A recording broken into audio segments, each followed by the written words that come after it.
आज जब धर्म परिवर्तन की बात हो रही है तो हम आपको एक कड़वे सच के बारे में भी बताना चाहते हैं। हम कश्मीर के अनंतनाग में स्थित मार्तंड मंदिर की तस्वीरों की बात करेंगे। इस मंदिर का वैभव सदियों पहले सोने जैसा चमकता था, लेकिन बाद में मुस्लिम शासकों ने इस मंदिर को नुकसान पहुंचाया और कश्मीर में बड़े पैमाने पर हिंदुओं का धर्म परिवर्तन किया गया। यानी धर्म परिवर्तन की ये कोशिशें नई नहीं है, बल्कि इसका इतिहास काफ़ी पुराना है। और इसे समझने के लिए आज हम आपको अनंतनाग के मार्तंड मंदिर लेकर चलना चाहते हैं।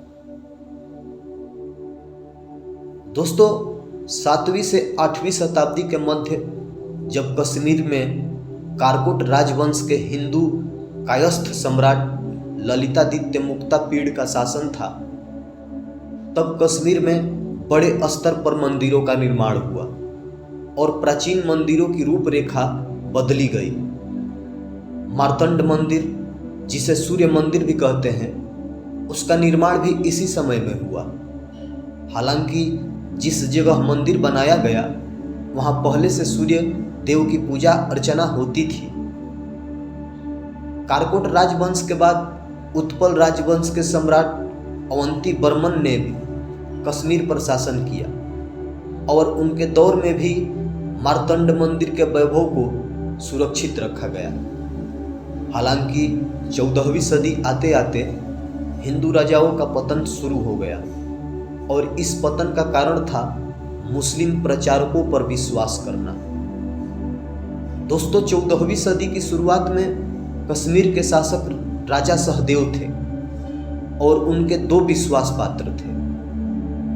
एक थे लद्दाख के बौद्ध धर्म के राजकुमार रिंचन शाह और दूसरे थे स्वात घाटी से आए मुस्लिम प्रचारक सिकंदर शाह मीर। यह वही समय था जब मंगोल आक्रमणकारी डुलचू ने 70,000 सैनिकों के साथ कश्मीर पर हमला किया और अपनी जान बचाने के लिए राजा सहदेव को जम्मू के किश्तवाड़ जाना पड़ा और डुलचू ने कश्मीर में हिंदुओं को अपना गुलाम बनाना शुरू कर दिया। हालांकि ऐसा कहा जाता है कि उस समय आई एक प्राकृतिक आपदा में वो अपने कई सैनिकों के साथ मारा गया। मुस्लिम आक्रमणकारियों के लिए कश्मीर पर कब्जा करने की ये बिल्कुल सही समय था और उन्होंने ऐसा ही किया।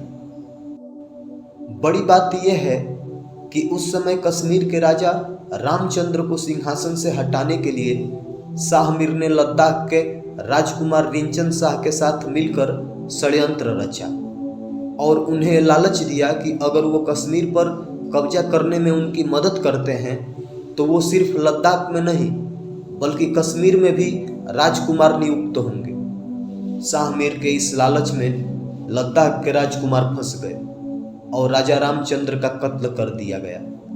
यही नहीं, बौद्ध धर्म का प्रचार प्रसार करने वाले रिंचन शाह का इस कदर हृदय परिवर्तन हुआ कि उन्होंने इस्लाम धर्म ही अपना लिया और अपना नाम रिंचन शाह से मलिक सदरुद्दीन रख लिया और इस तरह वो कश्मीर के पहले मुस्लिम शासक बने।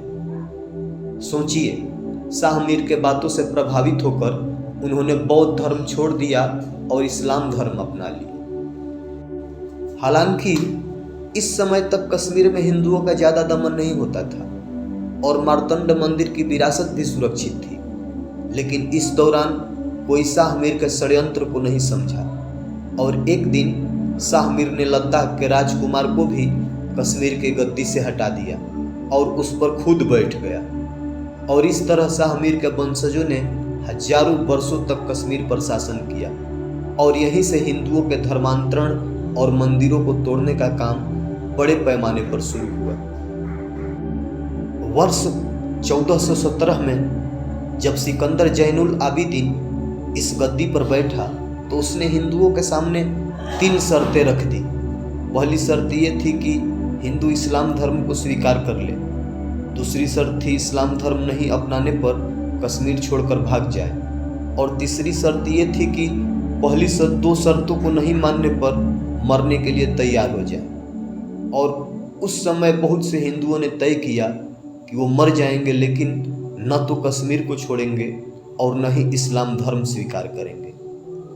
दोस्तों, इसी के बाद कश्मीर में बड़े पैमानों पर मंदिरों को तोड़ा गया और हिंदुओं को इस्लाम धर्म मानने के लिए उनका दमन किया गया।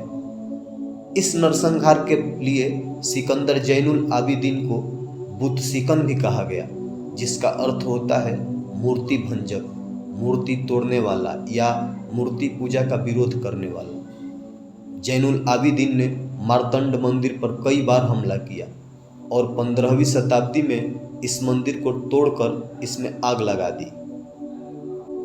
कहा जाता है कि उस समय मंदिर को लकड़ियों से भर दिया गया था और मंदिर 2 वर्षों तक जलता रहा था और आज यह मंदिर खंडहर हो चुका है।